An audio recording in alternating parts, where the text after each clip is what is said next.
ஆனால் யாருக்குள்ளேருந்து வெளியே போச்சுதோ அவங்களுடைய இருதயம் வெறுமனை இருந்ததுன்னா திரும்பவும் பல அசுத்த ஆவிகளோடு உள்ளே வந்துடும்.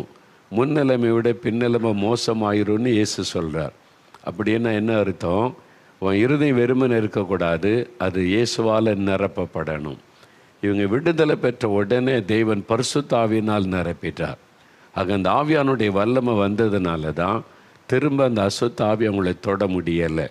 அதனால தான் நம்ம ரட்சிக்கப்பட்டு பரிசுத்த ஆவியின் நிறைவை பெற்றவளாக இருக்கணும். அப்படி இருந்தால் அசுத்த ஆவி நம்ம பக்கத்தில் வராது, தொடாது. அதுக்கே நல்ல அருமையான ஒரு சாட்சி. ஆண்டவர் உங்களுக்கு செய்கிற பெரிய அற்புதத்திற்காக நன்றி. கோடிக்கணக்கான மக்கள் பார்க்குறாங்க, உங்கள் மூலமாக ஆசீர்வதிக்கப்படுறாங்க. God bless you. கர்த்தர் ஆசீர்வதிப்பார். ஆமென். பார்த்தீங்களா, இயேசு எவ்வளோ அற்புதமான ஆண்டவர்.